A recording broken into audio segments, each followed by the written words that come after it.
واقعہ کراچی میں پیش آیا، ڈنڈوں کے زور کے اوپر اور لڑائی اور فساد کے اوپر ان کا پلازے کا پلازا ہی لوٹ لیا۔ اس پلازے کا نام تھا ڈریم بازار۔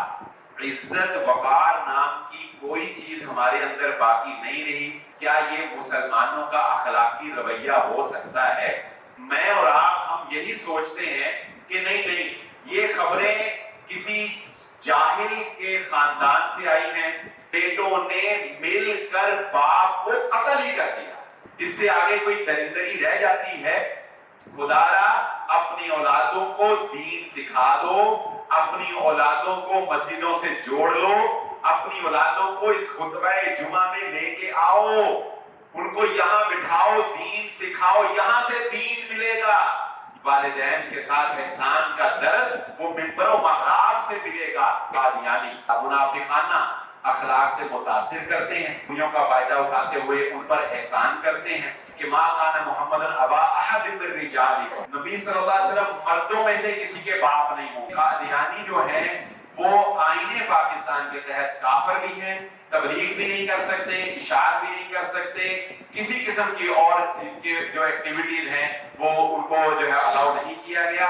ہماری آج کی گفتگو 3 موضوعات کو کور کرے گی، جن میں سے پہلا موضوع تو وہ ہوگا جس کو آپ نے سوشل میڈیا میں ہمارے فلائر کے اوپر دیکھا ہے کہ ہم نے ڈریم بازار کے نام سے اس جمعے کا ٹائٹل رکھا۔ دوسرا، اسی میں سے ہم پھر اپنی بات کا رخ موڑتے ہوئے 6 ستمبر دفاع پاکستان کے حوالے سے چند ایک باتیں کریں گے، اور آخر میں انتہائی اہم گفتگو جو ہمارے ایمان اور عقیدے سے تعلق رکھتی ہے، 7 ستمبر 1974 کی مناسبت سے جب قادیانیوں کو قانون پاکستان میں کافر قرار دیا گیا، اس موضوع اور عنوان کے تحت ہوگی۔ تو یہ تینوں باتیں، یہ تینوں موضوعات ان حالات میں ڈسکس کرنا بہت ضروری تھا، اس لیے ہم نے ان تینوں کو آج کی اس گفتگو میں شامل کیا۔ ڈریم بازار، جو لوگ نہیں جانتے میں ان کے علم کے لیے بتا دوں کہ امریکہ کے اندر مقیم چند پاکستانیوں کے ذہن میں یہ خیال آیا کہ کیوں نہ ہم اپنے وطن عزیز پاکستان میں جا کر کوئی اچھے لیول کے اوپر کاروبار کریں تاکہ پاکستان کا بھی فائدہ ہو سکے اور ہمیں بھی وہاں اپنے ملک میں جو ہے وہ سہولیات اور دیگر مواقع میسر آ سکیں۔ اس کے لیے انہوں نے کراچی کا انتخاب کیا اور وہاں پر ایک بڑے اچھے پیمانے پر ایک ڈپارٹمنٹل سٹور، جس طرح ہمارے ہاں الفتح ہے، اتحاد ہے، اس طرح ایک اچھے پیمانے پر ایک پلازے میں ایک سٹور جو ہے وہ قائم کیا۔ جس دن اس کی افتتاحی تقریب رکھی گئی تو انہوں نے ایک اچھے معیار کی سیل جو ہے وہ اناؤنس کی کہ ہم اپنی پروڈکٹ کے اوپر اتنے % سیل دیں گے۔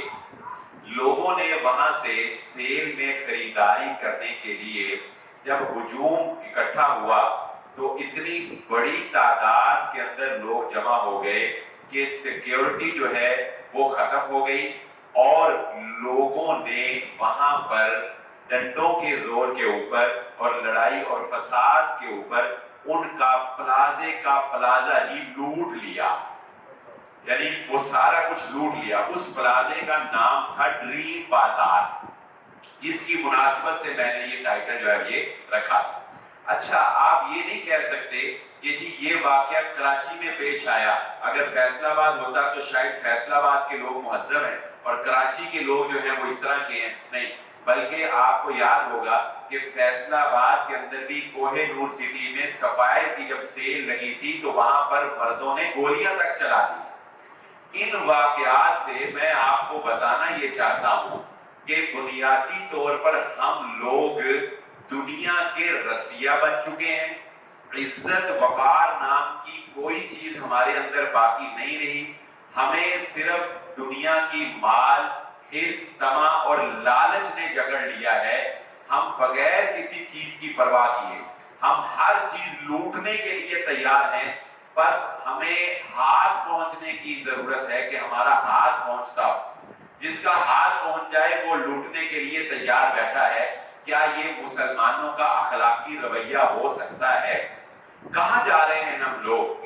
ان واقعات سے کم از کم میں خود کو اور آپ کو یہ نصیحت کرنا چاہوں گا، پھر بات کو لے کے آگے چلیں گے، کہ کوئی بھی ایسی پبلک پلیس جہاں پر آپ شر پسندی دیکھیں، جہاں پر آپ فتنہ انگیزی دیکھیں، اذا خاطبهم الجاہلون قالوا سلاما کا تقاضا یہ ہے کہ جہاں بھی جہالت دیکھیں وہاں سے کنارہ کشی اختیار کریں. کوئی پٹرول کا ٹینک گرا ہے، لوگ پٹرول بھر رہے ہیں نا، آپ ایک آدھ دفعہ روکے نہیں رکتے، آپ وہاں سے نکل جائیں. کوئی بوتلوں کے کریٹ جو ہیں وہ زمین پہ گرے پڑے ہیں نا، آپ کم از کم خود یہ عہد کر لیں کہ میں نے نہیں لوٹنے. آپ کم از کم اپنے طور پر اور اپنی اولادوں کو اتنا با اخلاق اور با کردار بنا دیں کہ آپ کو یہ پتا ہو کہ جس مال پہ میرا حق نہیں ہے وہ لینے کا میں روادار نہیں، اور میں کل قیامت کے روز اللہ رب العزت کے ہاں اس کا جواب دے دوں گا. اور شاید آپ کو اندازہ نہیں ہے، اگر آپ انٹرنیشنل نیوز سے ٹچ رہیں تو یہ خبر انٹرنیشنل نیوز تک چلائی گئی، اور پاکستان کو ایک انتہائی غریب ملک جو کہ اپنی غربت کے لیے اب کچھ بھی کر سکتا ہے، یہ اس واقعے کو دکھا کر ہمارے دشمن جو ہے یہ پروپیگنڈا کر رہے ہیں کہ پاکستان اب اتنا غریب ہو گیا ہے کہ لوٹ مار تک لوگ جو ہے وہ پہنچ گئے ہیں، لہذا ایسے ملک کے اوپر ٹرسٹ کیسے کیا جا سکتا ہے. دوسری بات، فیصل آباد کے اندر کی یہ خبر بھی آپ نے سنی ہوئی ہوگی. یقین مانیے کہ میں اور آپ ہم یہی سوچتے ہیں کہ نہیں یہ خبریں کسی جاہل کے خاندان سے آئی ہیں، یہ خبریں کسی دیہات سے آئی ہیں. نہیں میرے گھر والے یا میرے دوست احباب یا میرے رشتہ دار وہ ایسے نہیں ہو سکتے. لیکن میں آپ کو اس لیے بتا رہا ہوں کہ جس معاشرے میں ہم رہ رہے ہیں، یقین مانے اگر ہم نے اپنے ایمان کو مضبوط نہ کیا، کوئی پتہ نہیں کب ہم اور ہماری اولادوں میں سے کوئی پھسل جائے. اللہ سب کی حفاظت کرتا ہے، کیونکہ معاشرہ اپنے اثرات رکھتا ہے. آپ جتنے مرضی کانفیڈنٹ ہوں، معاشرہ پھسلا دیتا ہے. آپ معاشرے کی مجبوری میں آپ کتنے کام کرتے ہیں کہ نہیں کرتے؟ مجھے بتائیے کتنے کام ہیں جو ہمیں معاشرے کی مجبوری میں کرنے پڑتے ہیں. ایک باپ نے اپنے 3 بیٹوں میں اپنی میرا خیال 3 کروڑ روپے کی جائیداد تقسیم کر دی. 3 کروڑ کی جائیداد تقسیم کرنے کے بعد باپ نے جب بیٹوں کو کہا کہ بچوں اب یہ فیصلہ کرو کہ میں کس کے ساتھ رہوں گا، تو بیٹوں نے باپ کو اپنے پاس رکھنے سے انکار کر دیا. بات یہاں تک ہوتی تو شاید پھر بھی گوارا تھی، بات یہاں تک کافی نہیں، بلکہ ان 3 بیٹوں نے مل کر باپ کو قتل ہی کر دیا. آپ مجھے بتائیے، یہ فیصل آباد کی کل کی خبر ہے، آپ مجھے بتائیے اس سے آگے کوئی ظلم کی انتہا رہ جاتی ہے؟ اس سے آگے کوئی درندگی رہ جاتی ہے؟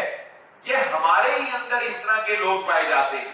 خدا را اپنی اولادوں کو دین سکھا دو، اپنی اولادوں کو مسجدوں سے جوڑ لو، اپنی اولادوں کو اس خطبہ جمعہ میں لے کے آؤ، ان کو یہاں بٹھاؤ، دین سکھاؤ. یہاں سے دین ملے گا، یہاں سے تمہیں حق ملے گا، یہاں سے تمہیں اخلاق اور یہاں سے تمہیں تربیت ملے گی. وگرنہ اولادوں کے گریبان ماں باپ کے، اولادوں کے ہاتھ ماں باپ کے گریبان تک پہنچے پڑے. وَقَضَىٰ رَبُّكَ أَلَّا تَعْبُدُوا إِلَّا إِيَّاهُ وَبِالْوَالِدَيْنِ إِحْسَانًا. والدین کے ساتھ احسان کا درس وہ منبر و محراب سے ملے گا. اس وقت اگر معاشرے کو اخلاقی طور پر کوئی بچا سکتا ہے تو میں پورے یقین سے کہتا ہوں کہ وہ منبر و محراب ہے، جہاں پر روحانی طور پر انسان اثر قبول کرتا ہے. یہ یوٹیوب کی ویڈیوز دیکھ کر علم تو حاصل ہو سکتا ہے، فیس بک پہ شارٹ کلپ دیکھ کر کوئی اچھی اخبار زری تو مل سکتی ہے، مگر روحانیت نہیں مل سکتی. روحانیت اور دین کا اثر تب ہوگا جب تم مسجدوں کے ساتھ جڑو گے اور جب تم جمعہ کو اپنا اوڑھنا بچھونا بنا لو گے. ادھر ہماری اخلاقی حالت یہ ہے کہ ہم کس قدر اخلاق سے گرے ہوئے ہیں، اور ادھر ہمارا دشمن اپنے منافقانہ اخلاق کے ذریعے سے اپنی ختم نبوت کا جو حق ہے مسلمانوں کا اس کے اوپر شب خون مار رہا ہے، ڈاکے مار رہا ہے۔ سب سے پہلا ہتھیار جو ہمارے دشمن قادیانی کا ہے وہ یہی ہے کہ وہ اپنے منافقانہ اخلاق سے مسلمانوں کو متاثر کرتے ہیں۔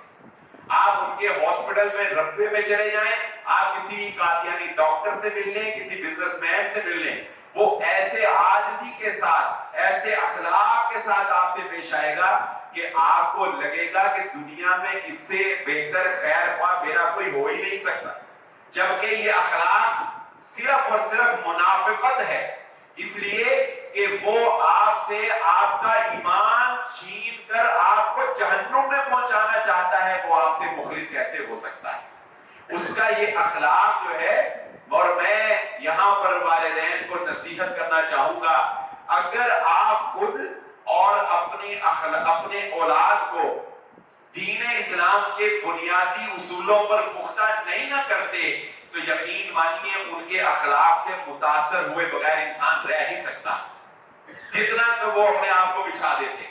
پہلا ہتھیار وہ یہ استعمال کرتے ہیں اخلاق، جو کہ مسلمانوں کے اندر تیزی سے اخلاق کی کمی جو ہے وہ نظر آ رہی ہے، جس کی دو مثالیں میں نے آپ کو معاشرے سے رکھی۔ دوسرا ان کا ہتھیار ہوتا ہے مسلمانوں کی کمزوری۔ کسی کو پیسے کی ضرورت ہے، اس کو پیسہ دیا، کسی کو ویزے کی ضرورت ہے، ان کو بیرون ممالک، کیونکہ وہ دشمنوں کے ہی تو اعلی کار ہیں، چنانچہ بیرون ممالک کے ویزے انہیں آسانی سے مل جاتے ہیں، وہ ویزے دیتے ہیں۔ شادی کا مسئلہ ہے، وہ شادیاں کروا دیتے ہیں۔ نوکری کا مسئلہ ہے، وہ نوکریاں دلوا دیتے ہیں۔ جب اخلاق اچھا پیش کیا، کچھ بندہ اخلاق سے متاثر ہو گیا، جب اس کی ضرورت پوری کر دی، کچھ اس کا اور احسان چڑھ گیا۔ تیسرا وار ان کا کیا ہوتا ہے، اس کو سمجھیں تاکہ آپ دشمن کے حملے سے بچ سکیں۔ تیسرا وار ان کا ہوتا ہے کہ وہ کبھی بھی خود کو ظاہر نہیں کریں گے، شروع میں پہلے اخلاق پیش کریں گے، آپ پر احسان چڑھائیں گے۔ نمبر 3، وہ آپ اپنے آپ کو مسلمان ہی شو کروائیں گے۔ وہ کبھی آپ کو پہلی ملاقات میں اور پہلے تعلق میں نہیں بتائیں گے کہ وہ قادیانی۔ کیوں؟ اس لیے کہ وہ اپنے آپ کو کافر مانتے ہی نہیں، ابھی بھی وہ اپنے آپ کو مسلمان مانتے ہیں۔ اور یہ سمجھ لیں کہ ہماری ان کے ساتھ جو چپکلش ہے وہ بنیادی طور پہ یہی ہے، جو پچھلے دنوں آپ نے سپریم کورٹ کے فیصلوں کے حوالے سے بھی سنی ہوگی کہ قادیانیوں کو وطن عزیز پاکستان میں اقلیتوں کے حقوق بھی نہیں دیے جا سکتے۔ کیوں؟ اس لیے کہ وہ اپنے آپ کو اقلیت مانتے نہیں ہیں، بلکہ وہ آج بھی آئین پاکستان کے باغی ہیں۔